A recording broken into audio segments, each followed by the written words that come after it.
And 2d8 slashing.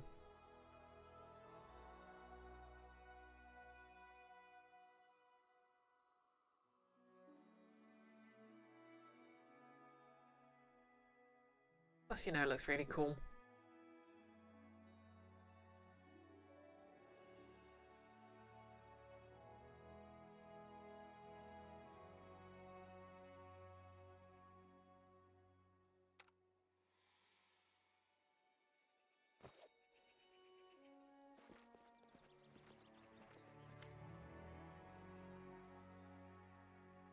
Amiri, that was my duty.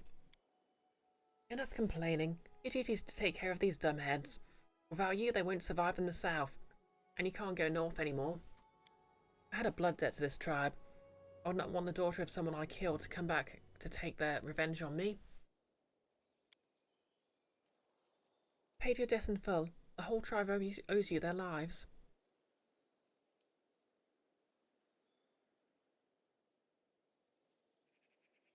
So I can neutral good and congratulate her on neutral evil to mock her for that. A time of great change has come to your tribe. Everything changes. It's foolish to believe we can hide from the whole world in our icy mountains. We pay dearly for pretending that time doesn't touch us. I'm afraid the other tribes will pay even more.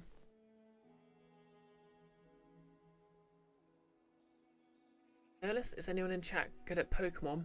You have a question? Yep, if anyone can answer Nerlus's question, I guess.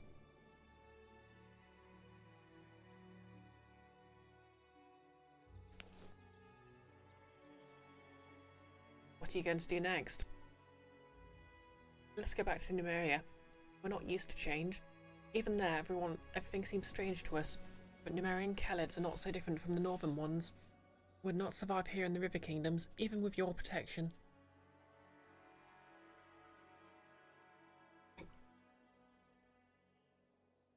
I don't really want any of the alignment options. Desna bless you. Look after Amiri.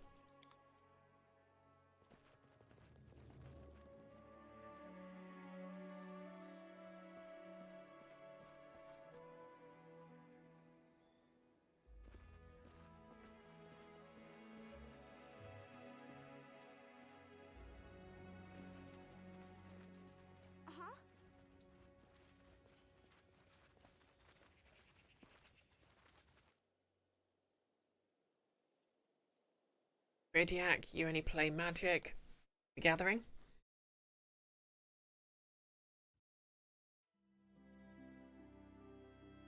Oh yeah, maybe I should do some exploring while I'm here. I'll just camp the night first. Oh, I forgot to assign a special role.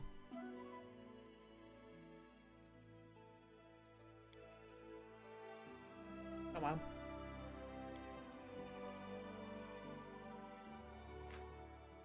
Okay, that ended in failure. The assassin's attack was barely repelled and the deadly criminal was allowed to escape. Well, at least I didn't get assassinated.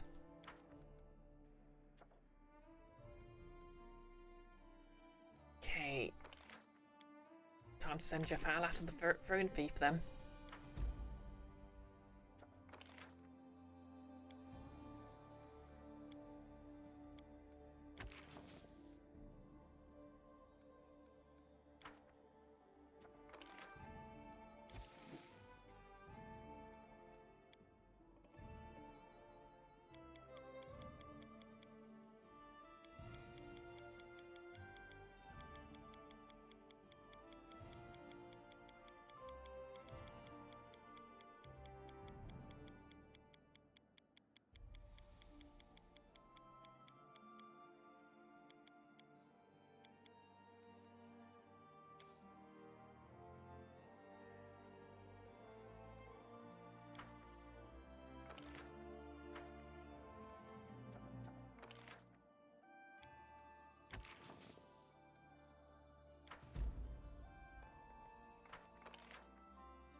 Not enough BP?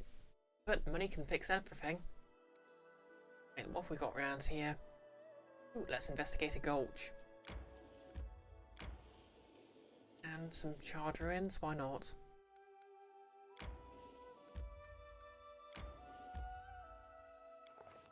Okay, it's a book thing. That's fair.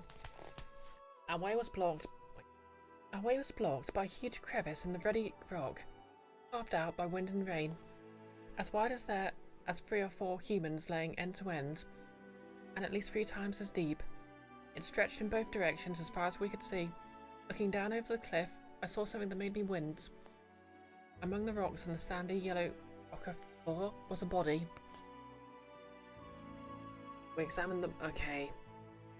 Perception plus 22, law nature plus 25. Athletics. Okay, nature's guaranteed.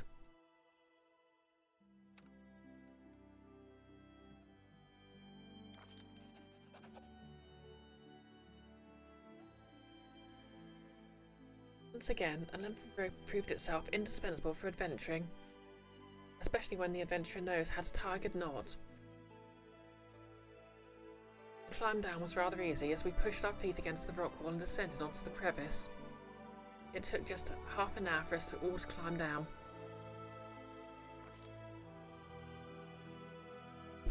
Our whole team finally made it down to investigate the dead man's body. We'd guessed right. The poor fellow had clearly died on impact. A lot of different types of gear had been scattered around in the sand. Armour, tools, even scythes and hammers. It was clearly that this was much more than a single person could carry. We searched the dead body inside and looked at what had been scattered across the sand. The gear in the knapsack and on the man's body were well preserved, but most of what we found lying on the crevice floor was corroded and useless. Spearheads and swords crumbled at the touch, and the armour had so many holes it looked like a delicate lace. If not for the poor condition, there'd have been enough to outfit a whole regiment. We also noticed something that couldn't be seen from above. A large stone stood blocking the hole in the wall. A sickly sweet smell leaked out from the dark narrow crack that remained. Okay, so we've got a shovel, camping supplies and some rations. We decided to enter the hole in the rock. I mean, we're adventurers, we can do silly things. We all pushed the stone together, and it moved with ease, only to immediately release an incredible stench into the air. We found a small cave, but what was in it? Gods, it was full of charred, half-decomposed bodies, and lying among them were huge grey eggs, coated with some sticky slime. Okay, fortitude. Rate the eggs. Okay, we need at least a 10, Lindsay. I believe in you.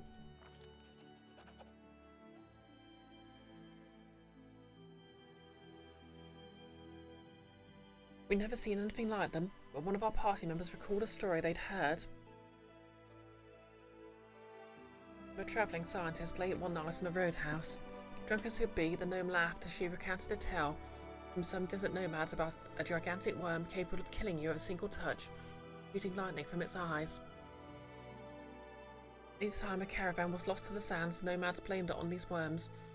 The female worms were said to gather dozens of corpses together to keep the eggs warm. The extra benefit of providing a food source for the newly born worms, other than their own brothers and sisters. Most citizens and academia at large dismissed the story as superstition, of course. That's when we heard strange sounds, like someone moving huge mounds of sands nearby. And the sound was coming towards us quickly. Okay, break the eggs. We rushed to search the corpses. The corpses had been ravaged, covered with gigantic tooth marks and burnt by electricity and acid. Most of the clothing and items were unrecognisable. They were so eaten by the acid. Even the cave walls had been polished down by it. We did manage to find a golden ring with a gemstone on one dead woman's finger, a corrosive substance unable to damage the king of metals. The voice continued to grow louder, emphasised with strange dull sounds, as though the ground itself were muttering in some otherworldly language with a dry, coarse tongue. And then a wave of sand rose from the far entrance to the gorge, and the crest of the wave was coming straight for us.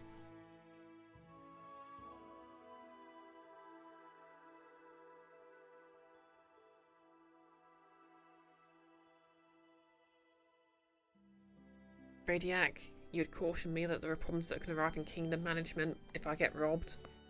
If my BP supply goes negative, it starts a death spiral that I might not be able to recover from. Oh yeah, that's happened a few times actually.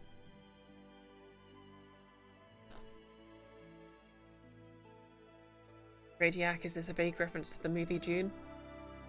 I believe purple worms are actually a canonical creature in both Pathfinder and D&D, although they might have actually originated from there, so who's to say? And yes, I believe there is one in Dark Souls 3, no less. Okay, I'll risk breaking the eggs. Okay, failed. We drew our weapons and struck the disgusting eggs. Our steel sank into the hard skin and gooey green slime oozed from the eggs. There was suddenly no air to breathe. Tears streamed from our eyes and our throats grew raspy. We started coughing. It wasn't long before we had to evacuate, but not before we managed to destroy over half the clutch. A fountain of sand and dust erupted not 100 steps from us. From the ground emerged a gigantic oblong head attached to a long muscular body with no shoulders. The creature clearly resembled a worm, but it was thick as a century-old oak. Its hide was covered in warts and oozed a sticky yellow secretion, leaving a wet trail along the sand. Lightning shot from its gaping mouth, lighting up its immense throat. The air took on the smell of a storm as the monster barreled towards us. It might be a different worm, to be fair. And then Brioche screamed what the rest of us were thinking. Run! But where? Hey, Law, Nature 38.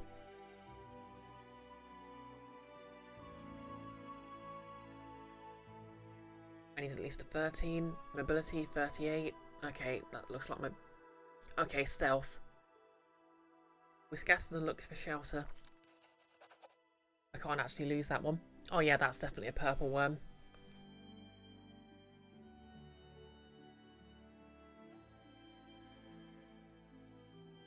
No less purple worms don't usually shoot lightning, you don't think?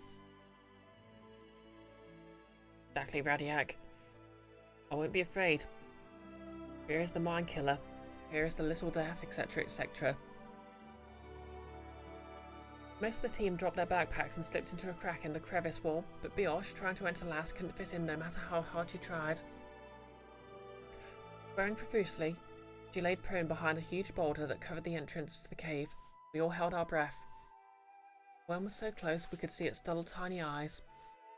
Only the giant beast's heavy breathing and the hissing sound of sand dissolving as acid dropped in onto it broke the oppressive silence. The monster swayed its head back and forth, seeking until it hit its nose on the boulder Brioche was hiding behind. Brioche's iron self-control didn't fail her. She stayed motionless on the ground behind the boulder. It felt like an eternity passed before the worm turned and continued its search along the gorge. As soon as the monster was gone, we carefully scaled the rock wall and escaped the damn place. 7,520 experience. Nice. Close am I to levelling up?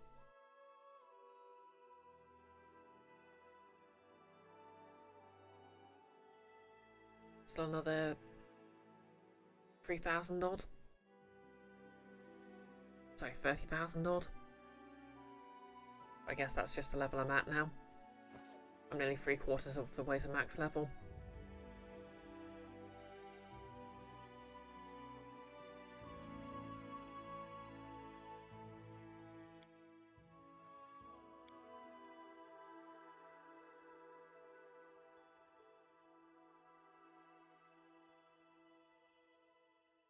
Radiac, I am the Quizatch Haderach. Yeah, I didn't know enough about Dune to get the reference, but I assume that's funny.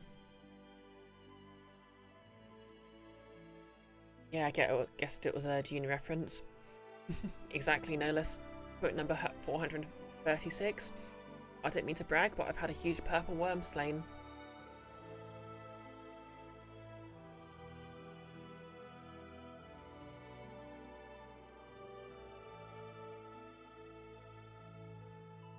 Okay, what else we got? Shard ruins. Shard ruins sounds fun.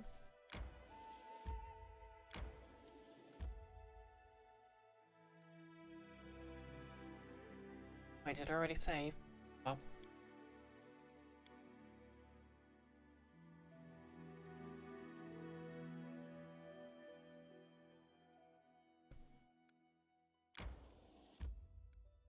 Do I want to enter this location? Yes I do. Got here. It's dark. Head down, move quiet. Ready to stab. Skillfully crafted iron golem. Well, let's see how skillfully it's crafted then. A simple smile goes a long Okay. way. Never mind, it wants to talk.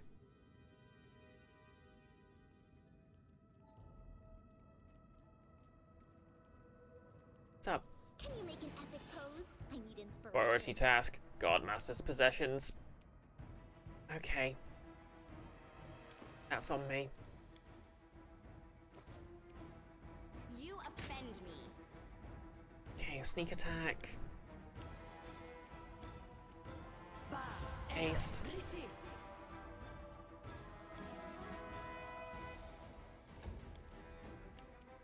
Which knife to use? I mean, it's not immune to sneak attack, so that's useful. Damn breath weapon. I don't think iron golems are resistant to magic, so that's useful.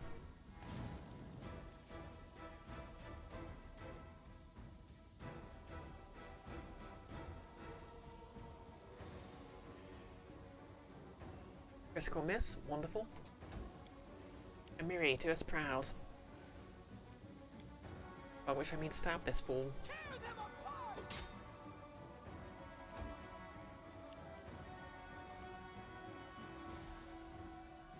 You've lost, no wait, acid.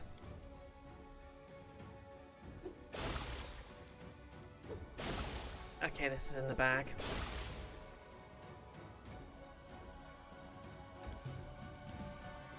Your time is over.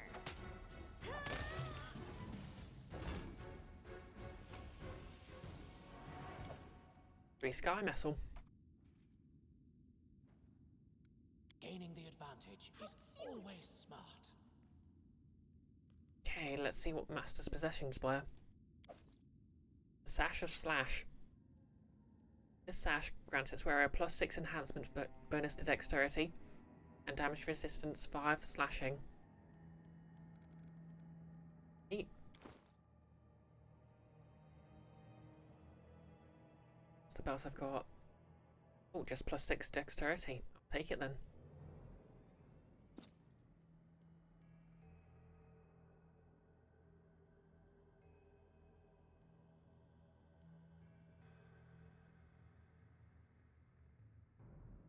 Nellis, does anyone know whether a heal bell in Gen 2 Pokemon is better than Sing with accuracy 75? But probably better than Quick Attack with a low attack stat, right? Yeah, I don't know anything near enough about the Pokemon 2nd Gen metagame to answer that. Radiac, you habitually never entered a tomb or crypt without casting communal delay poison as soon as you got in. You wonder where Axel and Lizzie keep their sashes. Now I get that reference.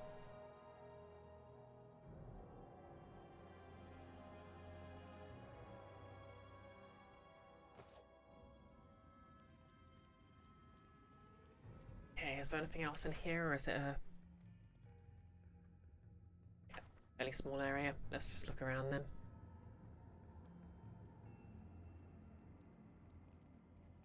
Kind of nice to be sneaking with haste active.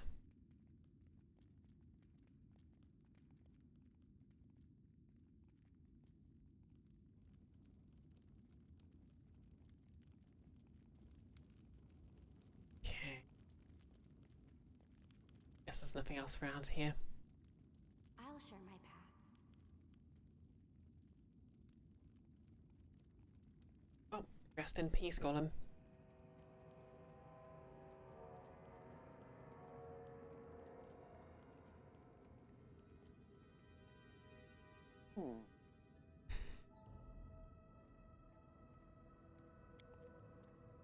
What troubles you?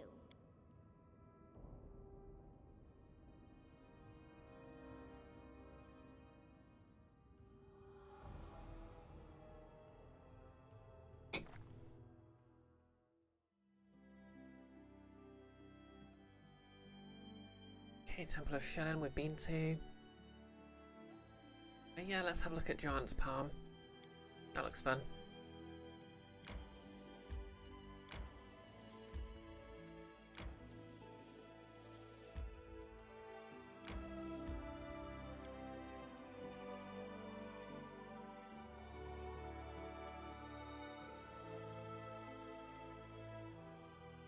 Radiac, you always wondered if having a torch or casting light made any difference for perception checks.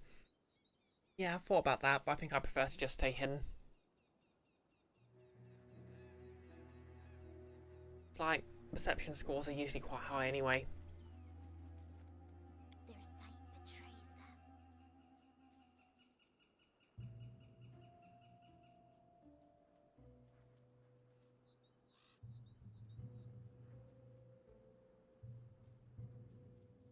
I keep saying it, but I absolutely love how many just sort of side areas and encounters are in this game.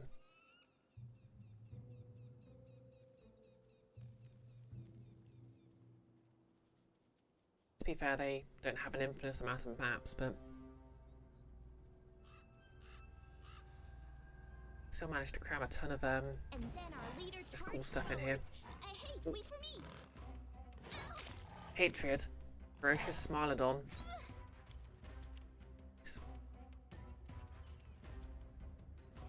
Away, you rascal.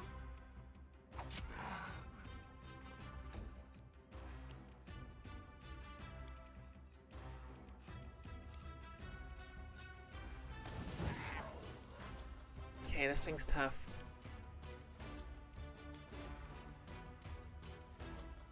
They go down! But do they get up again? Okay, let's just move here and get the flank. Literally. Knock used to lighting enemies on fire. Concealment. What other utter blancmange?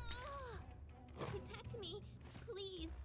Oh no. A miserable last chapter. Okay, I'll throw the force bomb at it because it's surrounded by my melee guys.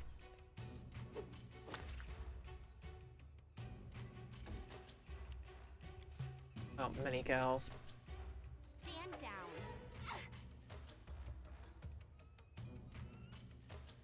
Concealment mischance 20%. Wow. Guess the dice hate me today.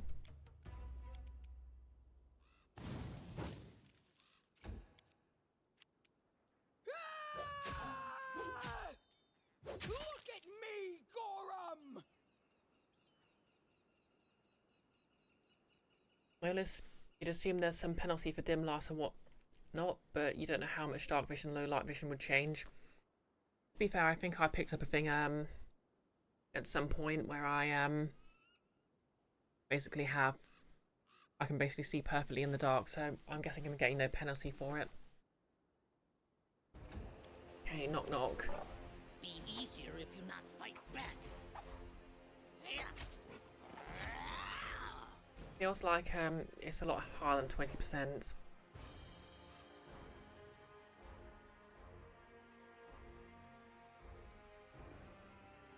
But that's just how it feels, isn't it? Okay, it's probably going to attack knock knock. Okay, it's attacking my meat shield. Perfect.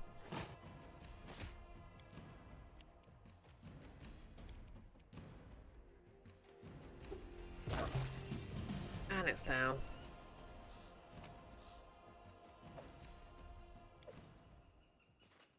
Oh, it's called Hatred. And Lindsay was called forth. Esmo, Axe, yes. Congratulations, Lindsay, the world champion at healing Lindsay. You should take a look.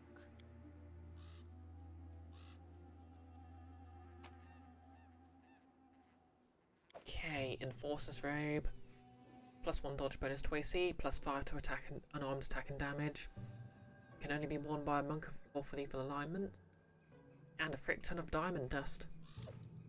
That raises questions. Khalid tribal fetish. Okay.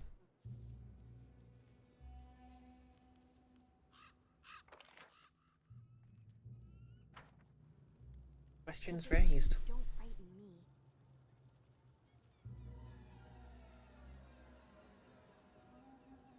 Like I said, I love this just little side areas. And you might not even learn what happened.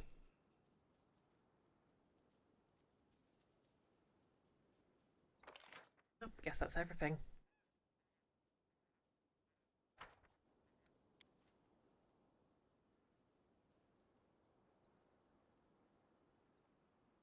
So I can enter here.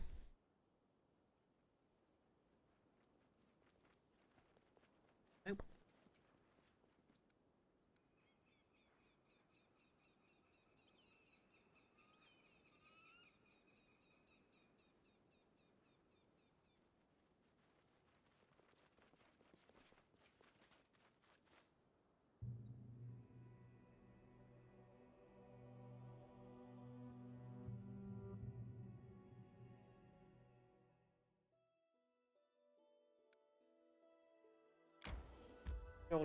Yeah, let's explore some more area.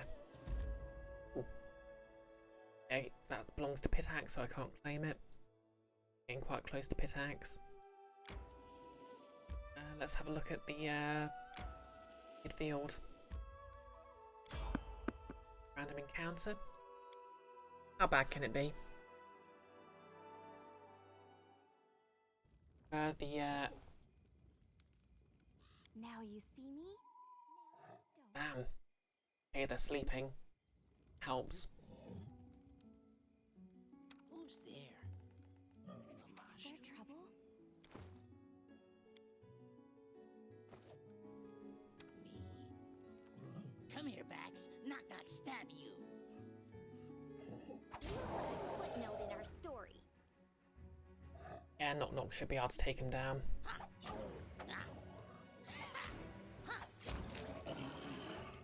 Bullseye. You offend me.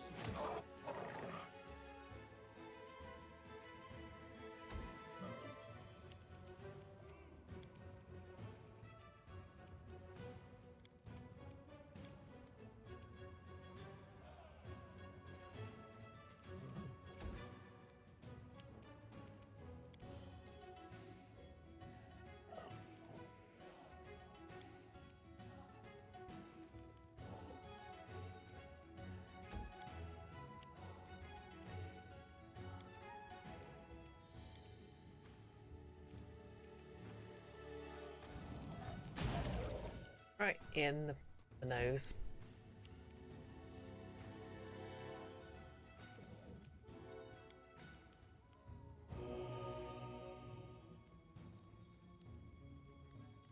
Yeah, I guess I'll keep going till 2.5 hours of stream time. Okay, he's awake. Your time is over.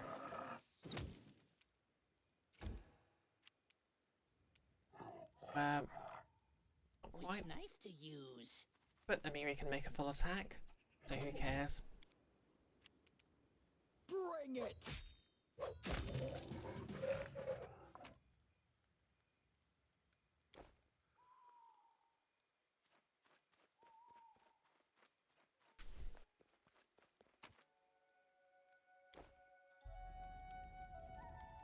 Like how it's basically just normal level armor you can equip.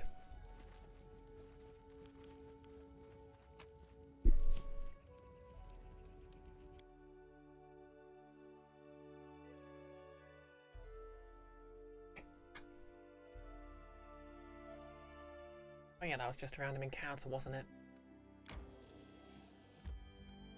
Okay, Wicked Field.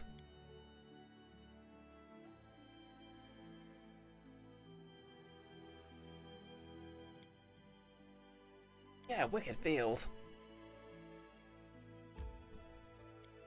And enter.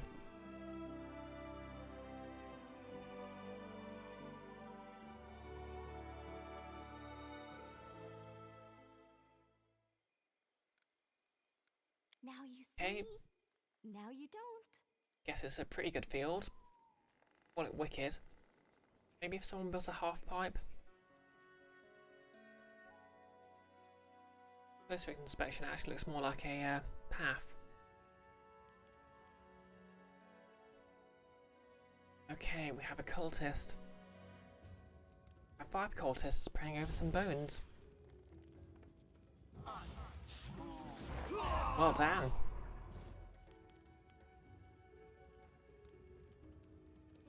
Is the demon still there? Hoping not fight back. Best kind of fight. Well, I guess we're involved here.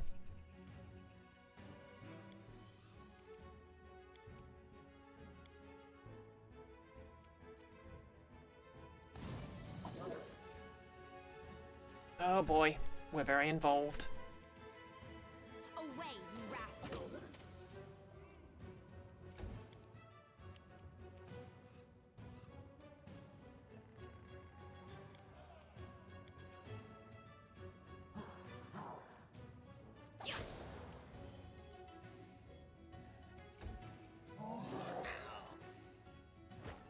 Very, very involved. Red all over myself.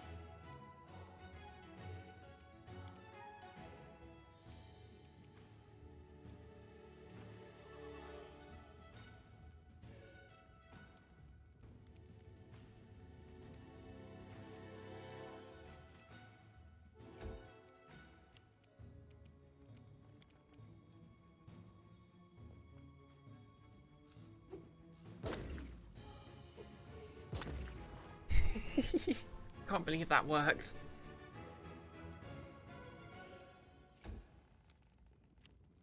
Well, cultist, you got any plan here?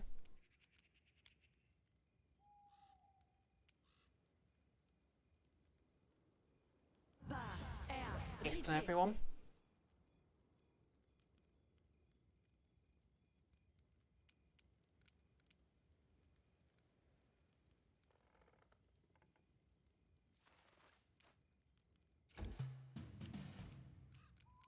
Okay, switch on maximized.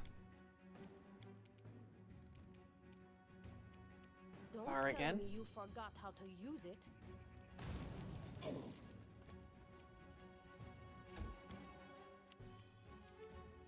Stand down. Okay, reduced. Not used to lighting enemies on fire first. Okay, it's nearly down.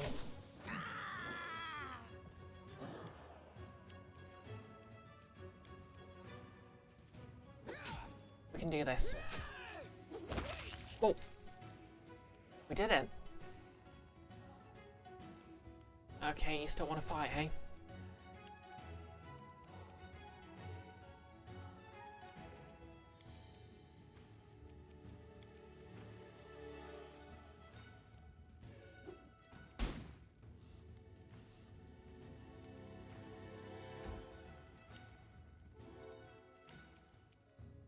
What's up with him? Okay, he's carrying for 4 rounds. Let's see if he still wants to fight. Yes. I guess he does.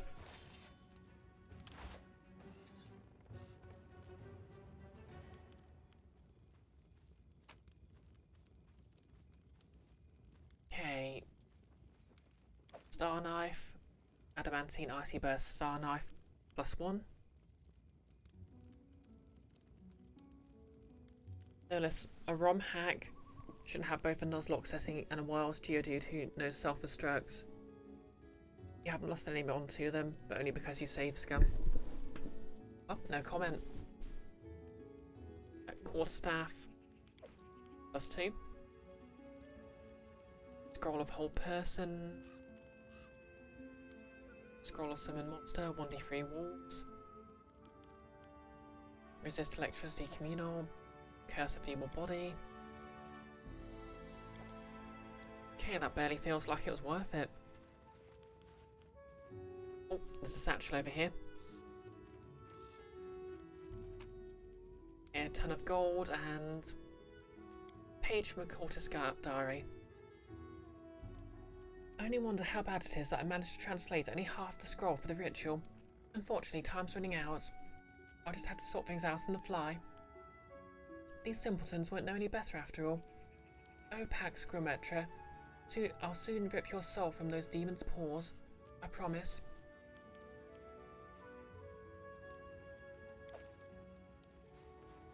Well, that didn't go well for you, did it?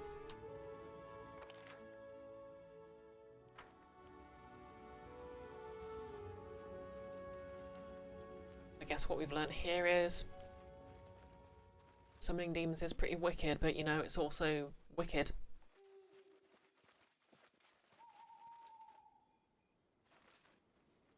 And also have a sacrifice handy, I guess.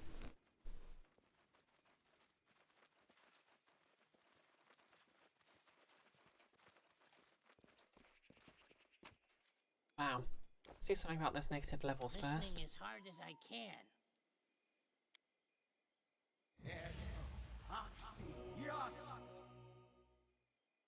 There we go.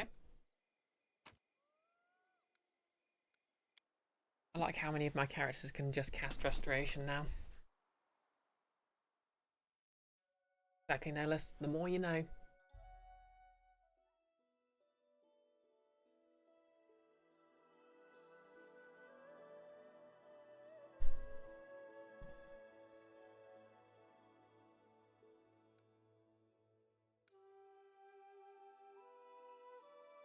Okay, so we're in Pitax now, so no sense sticking around.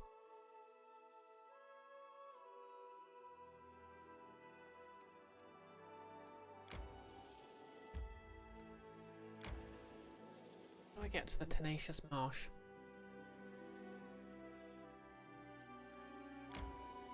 Resting would be nice, don't you think?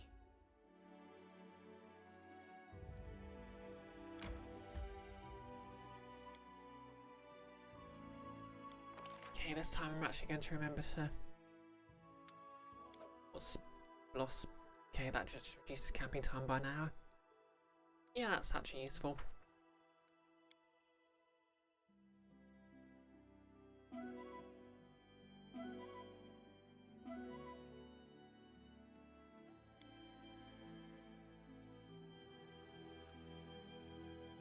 Okay, what have we got? Country Road, been there. Raspberry Gully. Oh yeah. Let's go visit Featherstone Hole. I don't know if there's anything, any interesting NPCs there yet.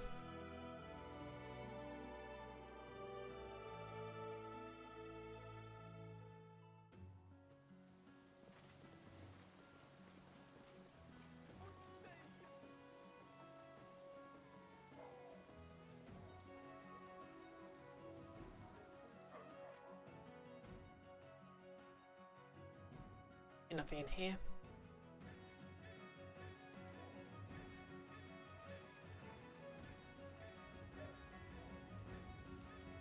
Damn it, stop being so reverent. I'll share my path. Wonder if I change my alignment to chaotic neutral, that'll start being exactly no less. Country roads take me. Thing. Going on then. Event. Plus competition. Oh look, everyone's busy.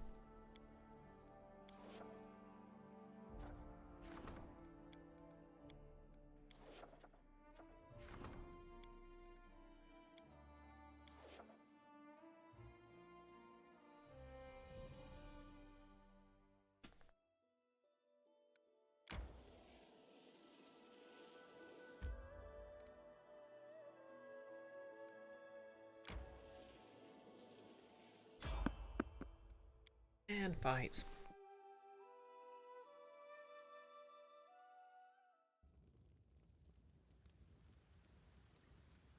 Their sight betrays them. Go up here. A barbarian and his bear friend. We have to fight them, they look cool. Knock more runner and talker than fighter.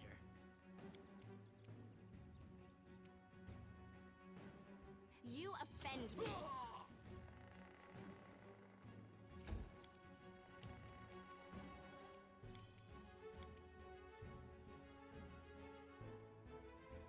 Oh, good, I can get all of them.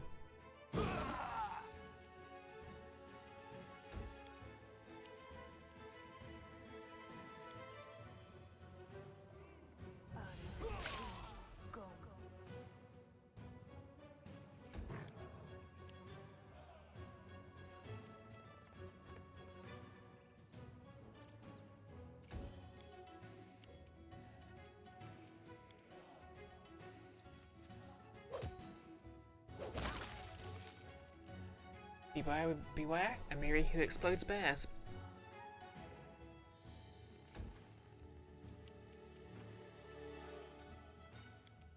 Okay, explosive bomb.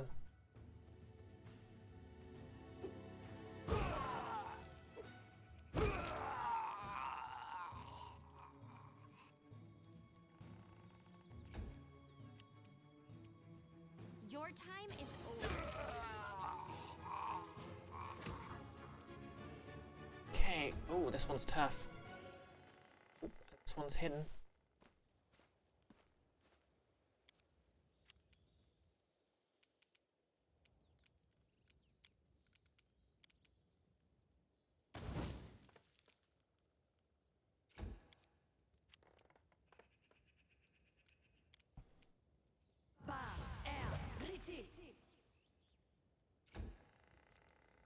And here comes another. Be easy, not fight back.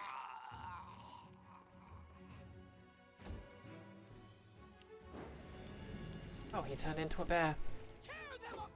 Never seen that one before. Nick!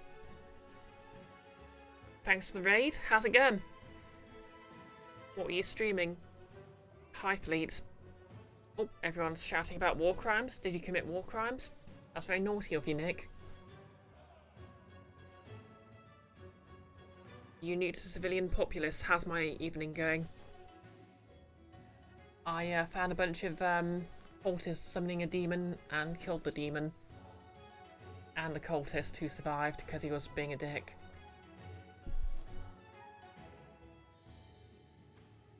Oh, also, my barbarian has a shiny new sword, which he improved by falling on it herself. Because I was chaotic good and volunteered to be sacrificed to enhance it. Reasoning that I was the protagonist and so wouldn't die.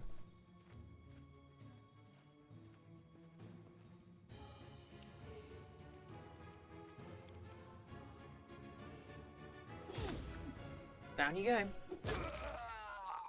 Also, these barbarians just sort of showed up and attacked us. Away, you rascal!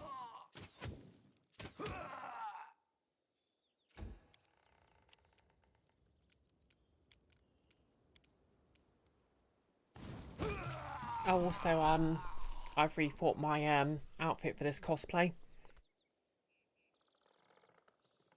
So it turns out corsets are actually a lot more comfortable when you actually have a top designed to be worn with them. Don't know if it's actually visible on camera.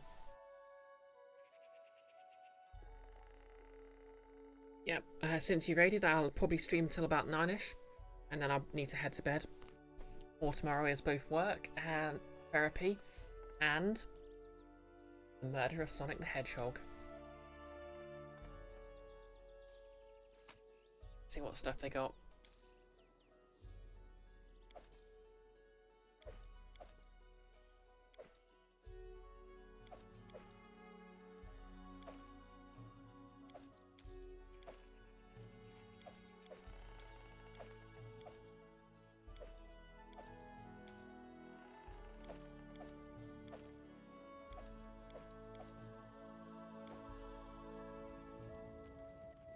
And we'll leave the way we came in.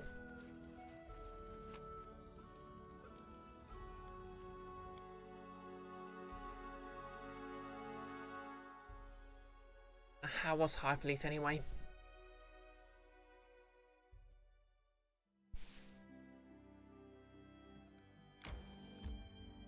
We'll just keep looking around back here.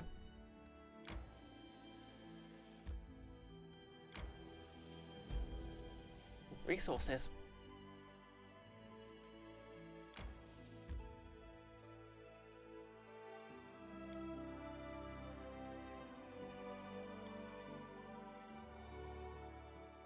Get some more BP.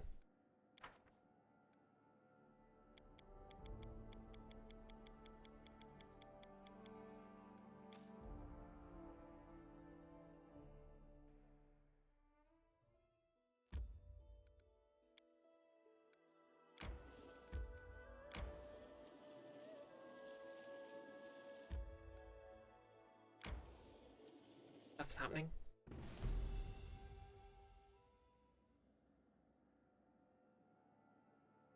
Lindsay's brought bad news. Nick, it's extremely tense. It's very atmospheric and immersive. You're basically a small squadron of ships behind enemy lines. Kinda has vibes of Faster Than Light and Dune mixed together. Okay, that sounds pretty cool. Oh, just gonna pause a second for TASMR.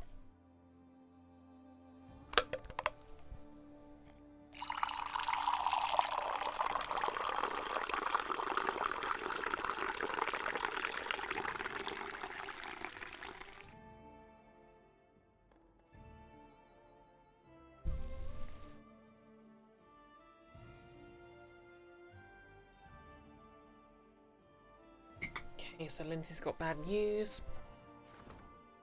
Court intrigue. Something about that. Yeah, only 20%.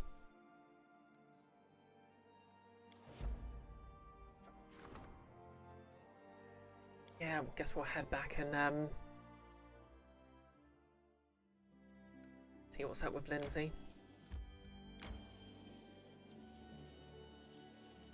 Why don't we set up camp?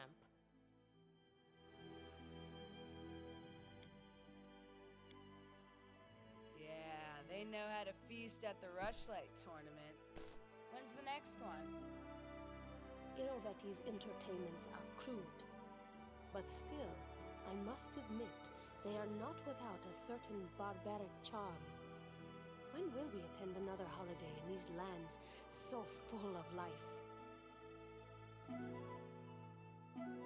Oh yeah, Notice has some very specific questions about 2nd edition Pokemon, if anyone knows about that.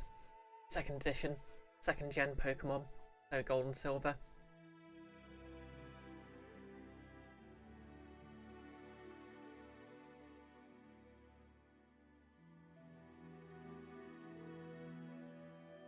Tabletop RPGs has poisoned my video game brain.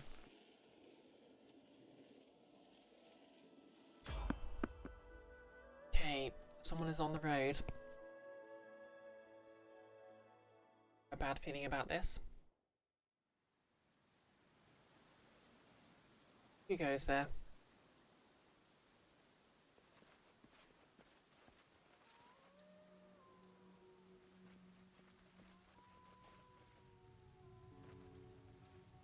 Goblin merchant. As you come closer, a goblin gives a wide grin and waves at you.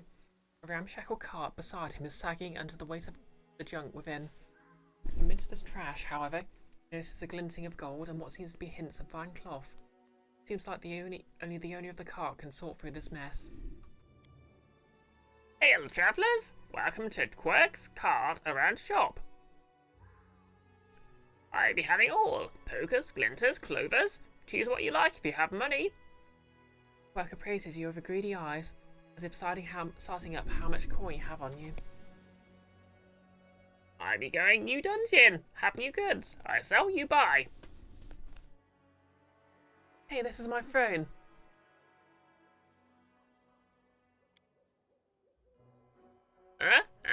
This cherry? It be good cherry, sturdy. Ornamenties on side, soft seed, fine back. I be giving it off for 100 money. You not be regretting it? Why are you staring at me like that? Is that a deal stare? Knock knock. Listen what I say. No barking with him. Knock knock no sure. Knock knock tried. No do it.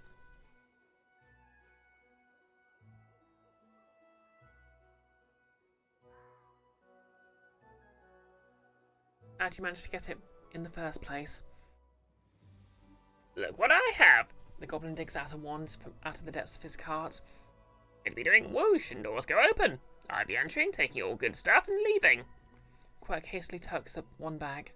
I'd be having some other whoosh thingies, but I know showing them off to you. They're mine and not for sale.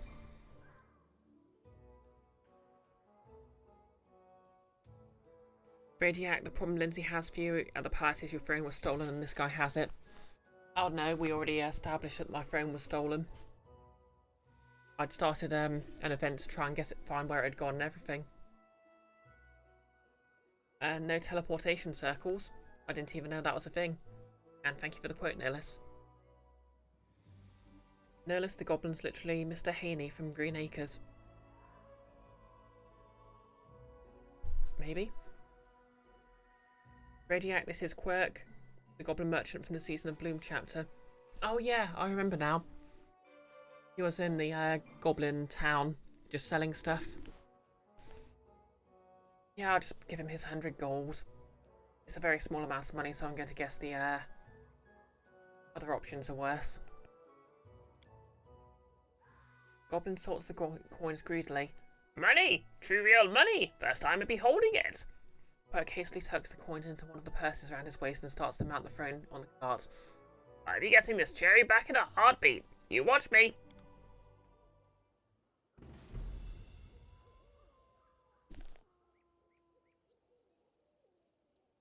Well, let's go back and find out what Lindsay wanted then.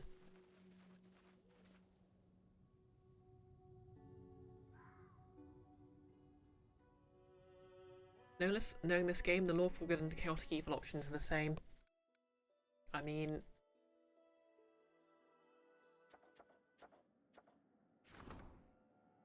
Rage of Sky and Wind.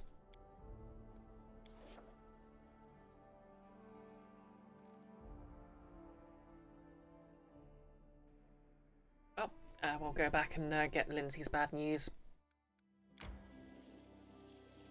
And I'll probably call the stream there. Because sleep is required.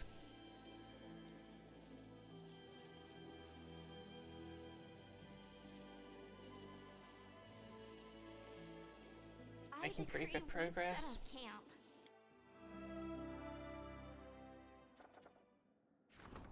Ransoming Gold Orion.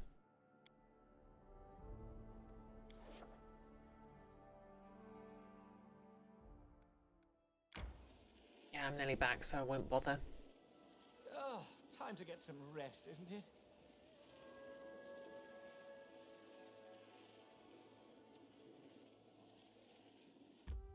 Enter. Main square. Rediac, no teleportation circles in my towns. I didn't know that was an option.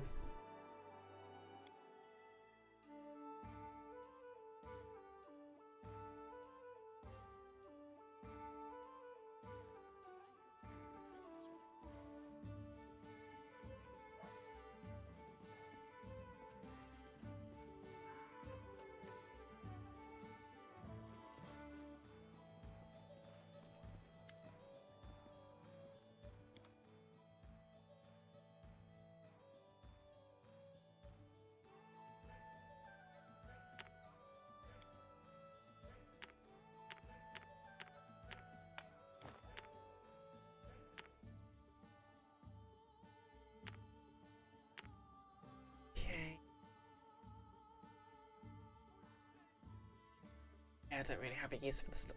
Wait, I suppose I could give it to Knock Knock.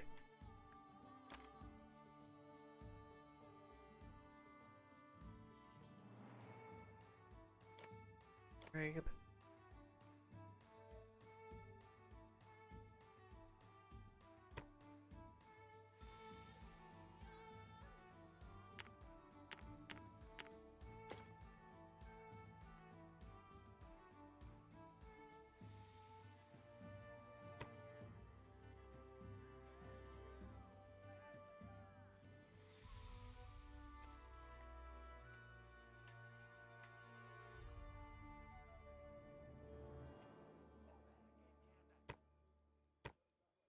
some of that.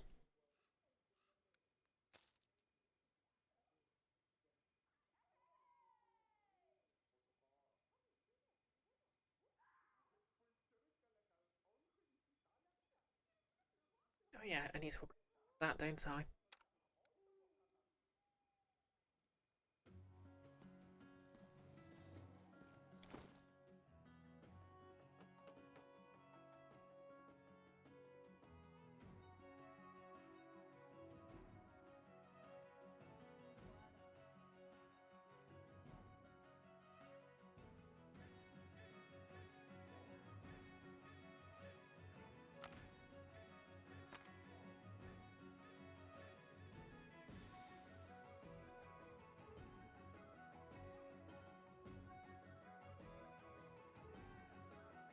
Right, yeah. Rest.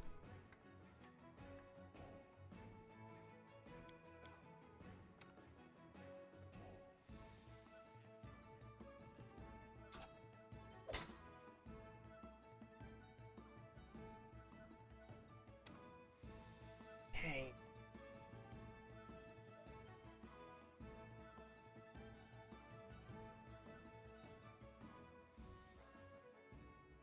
Better damage than Edict. Wait, no, Edict does better damage. Okay, I don't need it then.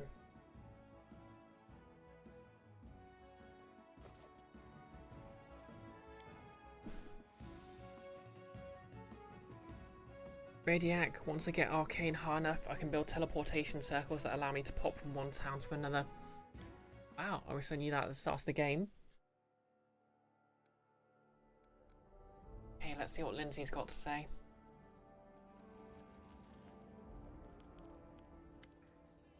Lindsay's cheeks are flushed and she's out of breath. Seems like she must have run all the way to the throne room. Disaster! It's a disaster, Your Highness. What is it, Lindsay? The whole kingdom on fire. Well, metaphorically speaking, and some of it literally. First of all, we've got armed gangs ranging along our border with pit axe, robbing and killing people, destroying food stores, and damaging any property they come across. Second, there are sudden inexplicable monster attacks being reported all throughout your lands. And third, there are people out sowing dissent with rumours and songs, even handing out pamphlets mocking failures fix things, and encouraging the citizens to pledge fealty to Riverotti instead. Our governors are panicking. They've had to use all the funds we budgeted them from the treasury on preventing riots and mass hysteria. Several provinces have already refused to attempt gathering taxes from the people, claiming that just trying will be tantamount to suicide. We don't have much time, and with no troops marching against us, more of our regions are under attack each day. We may not have catapults firing from the walls of our capital, but there's no doubt we're under siege. There are no battle fronts and no battalions. There are plenty of victims. We've been attacked without reason and without declaration of war. We only have one option. To kick Riverotti's ass and show everyone in the River Kingdom just who's master around here. So why am I hearing about this just now? At first, no one thought these isolated events could be part of some conspiracy. Even now, it's likely few have figured it out. These events have all developed too quickly, and what seems like a concerted effort. Yeah, it sounds like a lot's kicking off, no less. As though someone were pulling the strings from behind a curtain, and there's more than enough evidence tying these strings to pit axe. So you think Riverotti's behind all this? Who else could it be? Bandit attacks are increasing along our border with pit axe, and the bars spouting negative propaganda against you are singing the praises of Riverotti at the same time. Hell, he even invited you to the Rushlights tournament for the sole purpose of mocking you. Who else would backstab their opponents in such a low-living way? This is just like him, this nasty, slimy, fat-headed prick. If he were here right now... He clutches the air as though gripping the throat of an invisible enemy. Do we have definitive proof that would allow us to formally expose Riverotti? Not yet, but I'm sure the agency hired will have something we can use. It's a good idea though. Expose Riverotti, show the world the dirty game he's playing. It'll definitely help us when you deal with his spies. Be sure to keep your eyes open. I thought the stolen lands were used to dealing with bandits. Thing is, they may be dressed like bandits, but they're behaving completely different. Bandits wouldn't decimate the peasant population, burn their fields and poison their wells. Then there wouldn't be anyone to extort next time. Much more profitable to just shake them down every once in a while. That's why local folks tend to be well known. But nobody recognises these new ones, and all that's left behind after their raids are corpses and scorched fields. It's gone to the point that our bandits are fighting these outsiders. Some of the villagers even gathering weapons and supplies to help our bandits. Because they at least let them live, they're still losing. Oh damn. What do we know about the monster attacks? Reports are controversial. They talk about these things you wouldn't even hear in fairy tales. Educated wyverns, trolls wearing armour, even undetectable goblin ghosts. All the testimonies agree on one thing. They emerge in small groups from literally nowhere, in the middle of a field, in the centre of a city square, on fortress parapets. One inn reported monsters rushing into the common hall from the bedrooms and storerooms. And in a temple nearby, monsters fell down on the heads of the praying congregation, breaking through the roof with a wild roar. Just a few hours ago, a messenger showed up at the castle with a missive offering the services of a group of rangers who specialise in investigating mysterious cases similar to these for a small fee. They're ready to facilitate establishing the nature of these inexplicable events. I suppose we should take them up on it. I have no idea how else we'd go about finding the source of these attacks. Do we know who's spreading the propaganda? Yes and no. The bars handing out the pamphlets and singing slander about you have been seen in the city streets, but none have been caught. Obviously some place in Pitax is training these people and printing up their pamphlets, and judging by the style and quality of the text, someone from Pitaxia's Academy of Grand Arts was tasked with this mudslinging. I'd recognise their style of verse from a mile away. If I were you, that's why I'd start looking for agitators. Enough talk then, there's no time to waste. Fortunately, the situation could be worse. Your decisive victory in the Rushlight tournament really bolsters people's faith in you and your abilities. Skillful performance in the Rushlight tournament and repartee of the audience charmed the citizens of Pitax and made your own subjects proud. Heck yeah. It's funny how such nonsense can affect people's minds more than real feats and atrocities do. This works in our favour. Thanks to that victory, we'll have a little more time to deal with whatever vile acts that madman from Pitax throws at us. Oh, guess we're at war.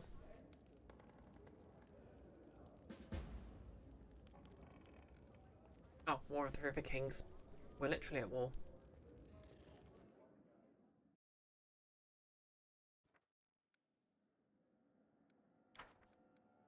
Projects.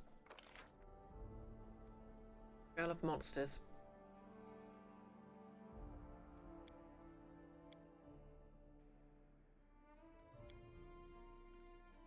Okay, I'll take your file off the throne project.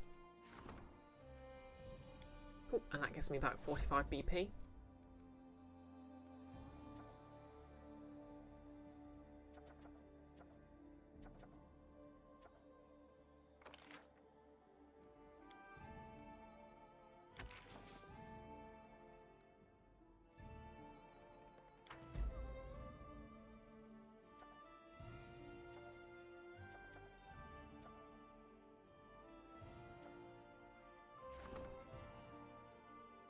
I want to rank up, but I'm guessing I need to...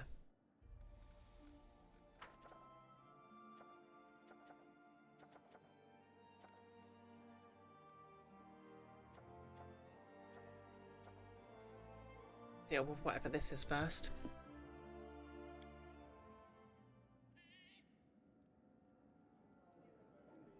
Okay.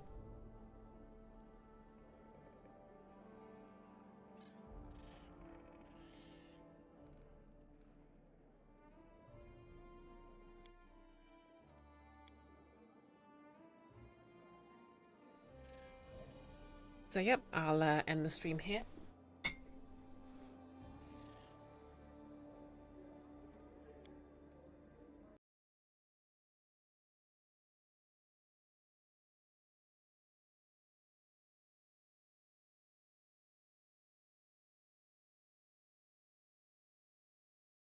Okay.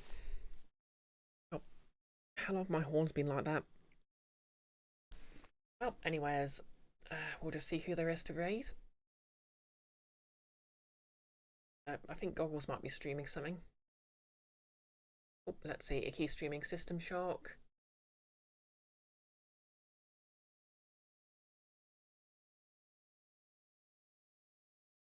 Hey, Goggles isn't streaming. Wait, maybe. Oh yeah, he is. Yeah, I'll stream I'll raid Goggles.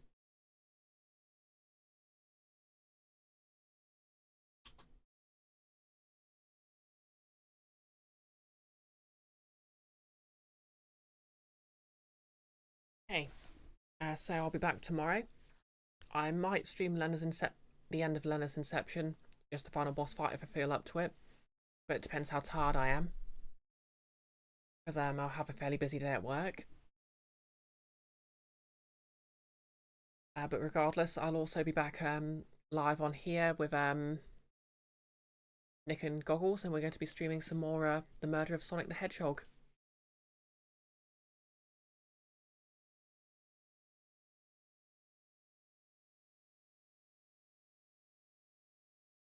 Yep, not much else to say.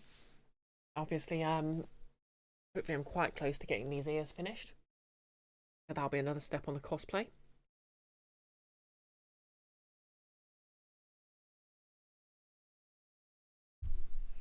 Yep, much prefer this outfit to the one I had before.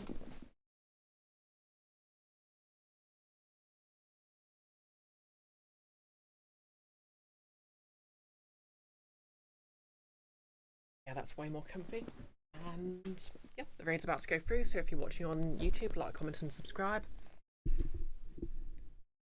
And we're raiding in 3, 2, 1, let's go.